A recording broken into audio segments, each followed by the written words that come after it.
Hi friends, ఇప్పుడు different స్టైల్లో lemon rice ఎలా చేయాలో చూద్దాం. సన్నగా కట్ చేసుకున్న అల్లం, ఒక 3 పచ్చిమిర్చి, కొద్దిగా సాల్ట్ వీటన్నిటిని వేసి కచ్చా పచ్చగా మిక్సీ పట్టుకోవాలి.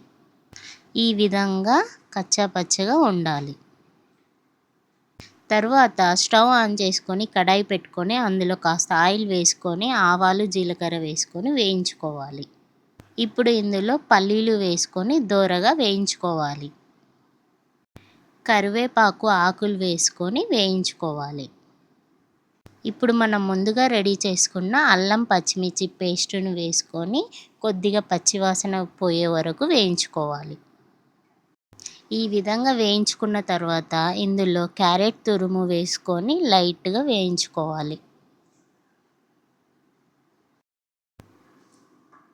ఇందులో చిటికెడు పసుపును యాడ్ చేసుకొని కలుపుకోవాలి.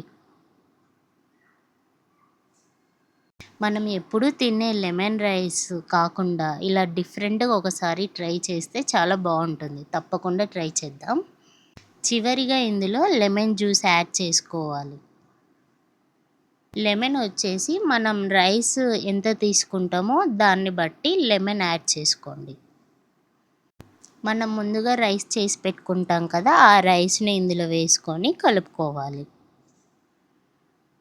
లాస్ట్లో ఏమన్నా సాల్ట్ కానీ లెమన్ జ్యూస్ కానీ సరిపోకుంటే మళ్ళీ యాడ్ చేసుకోవచ్చు.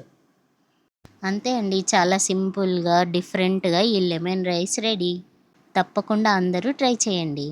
ఇలాంటి వీడియోస్ మరిన్ని మీరు చూడాలనుకుంటే మా ఛానల్ను సబ్స్క్రైబ్ చేసుకోండి. Thank you for watching. ఈ రెసిపీ నేమ్ వచ్చేసి జింజర్ లెమన్ రైస్.